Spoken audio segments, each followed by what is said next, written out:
Bonjour, bienvenue une nouvelle fois sur cette petite chaîne Mieux vivre pour soi et pour les autres. Une chaîne dédiée au retour d'expérience après un combat contre le cancer. Aujourd'hui, je vais vous aborder la question de la carte de mobilité inclusive. C'est-à-dire c'est une carte qui permet aux personnes qui sont considérées comme souffrant de handicap d'être reconnues comme telles et surtout d'avoir plusieurs priorités telles que la priorité dans les transports en commun. Je vous assure que lorsque tout va bien, on est valide, tout va bien, jusqu'au jour où on vous remet cette carte de mobilité inclusive, je peux vous assurer que le jour où j'ai reçu la mienne, j'ai eu un choc. Mon handicap était reconnu supérieur ou égal à 80%. Et ce qui ne m'arrangeait pas psychologiquement parlant, j'entends, puisque déjà depuis l'annonce, j'étais en état de choc.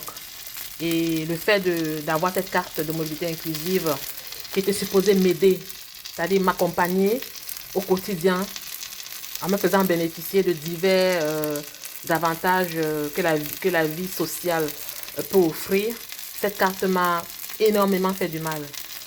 Je ne sais pas si beaucoup comprendront ce que je dis, mais j'ai énormément souffert avec la carte de mobilité inclusive.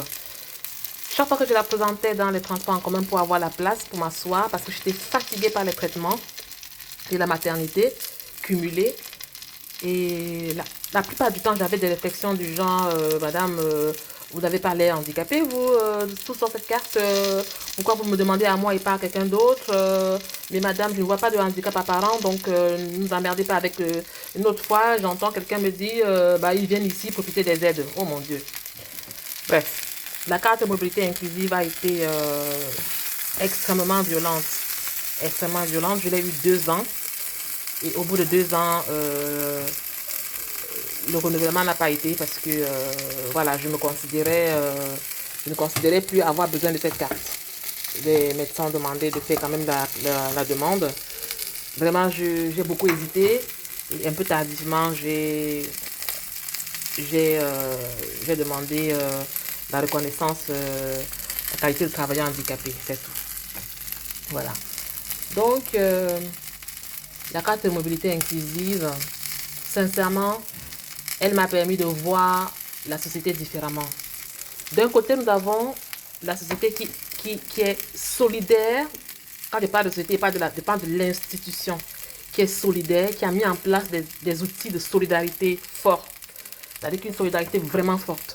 Donc, et d'un autre côté, nous avons, c'est-à-dire que, un peu comme une pièce pile et face, c'est-à-dire que le côté pile, c'est ce côté État solidaire, institution solidaire, voilà, qui a vraiment à cœur de faire au mieux pour tout un chacun, surtout en cas de difficultés ou d'accident de la vie.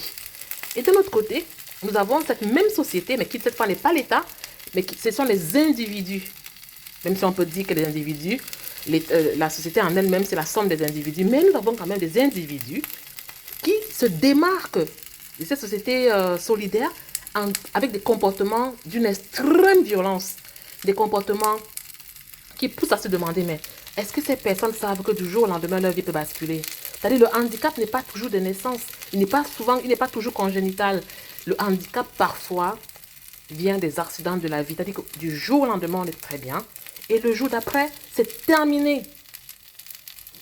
Pour diverses raisons, que ce soit des raisons d'accidents de travail, de parcours, de maladies graves, ce sont des accidents de vie qui génèrent très souvent un handicap parfois à vie. C'est-à-dire que tu as ta carte de mobilité inclusive, tu la présentes comme la loi t'y autorise afin de pouvoir t'asseoir après des perfusions de chimiothérapie. Tu viens de l'hôpital, tu n'as pas pu avoir le taxi qui va te ramener, le taxi médicalisé qui va te ramener à la maison. Tu te dis, bon, ça prend trop de temps, il y a trop de malades, il n'y a pas assez de taxi, je vais prendre le bus, je vais prendre le tramway. Et bien, tu feras le trajet debout. Personne ne te donne sa place parce que tu as une carte de mobilité inclusive. J'ai été bousculée un jour devant le Luxembourg, c'est-à-dire que devant le Panthéon. J'ai été bousculée par un couple, j'attendais le taxi. Je m'étais mise sous la pluie pour attendre mon taxi.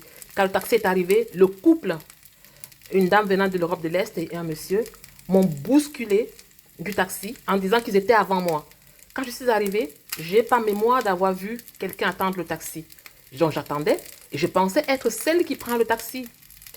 Quand ils sont arrivés en me bousculant, après qu'on ait attendu le taxi 1 heure, c'était vraiment, il y avait vraiment un problème ce jour-là, je ne sais plus très bien lequel. Il devait avoir certainement une manifestation ou je ne sais pas. Bref, il y avait un problème de taxi qui n'arrivait pas, donc ça prenait beaucoup de temps. Donc j'attends le taxi à ce moment-là et je suis bousculée.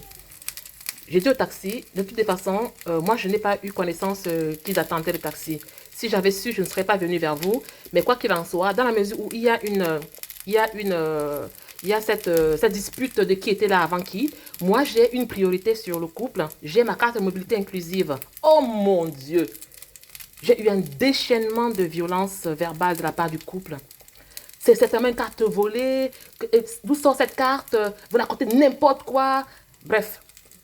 Donc, c'est bien dit au couple, dans la mesure où elle a une carte de mobilité inclusive, c'est elle que je prends. Moi, j'étais déjà prête à abandonner, j'étais fatiguée.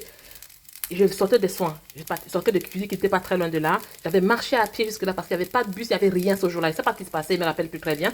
Mais j'avais marché jusqu'au Panthéon, entre le Panthéon et le Luxembourg. Il y avait devant le Quick, il y avait, à l'époque c'était Quick, je ne sais pas si le Quick existe encore là-bas, mais il y avait un arrêt bus, un arrêt de taxi à côté du Quick. Donc, les exemples comme ça, je peux vous en citer toute la journée. Des exemples où tu es humilié, rabaissé, au point où tu n'oses plus sortir ta carte de mobilité inclusive. Tu n'oses plus la sortir. Tu l'as dans la poche, tu vas partout, tu fais la queue comme tout le monde. Par peur de sortir la carte. Déjà, la carte, sa violence était déjà de te rappeler que tu es malade, que tu as un handicap supérieur ou égal à 80%. Ouh là là. Et de deux, tu vas affronter les autres dans le métro, dans le bus. Tu vas t'énerver pour rien. Tu vas être humilié pour rien. Donc, vraiment, je tire un coup de chapeau à ceux qui assignent cette carte de mobilité inclusive. Sincèrement, pour ma part, ça n'a pas été facile. Bon, voilà un petit retour d'expérience que je souhaitais faire avec vous. Si vous avez déjà eu cette carte de mobilité inclusive, vous pouvez me faire part de vos retours d'expérience comme d'habitude, inbox, ici ou ailleurs. Hein. Voilà. Donc, n'hésitez pas à vous abonner, à partager, à liker si mes contenus vous intéressent.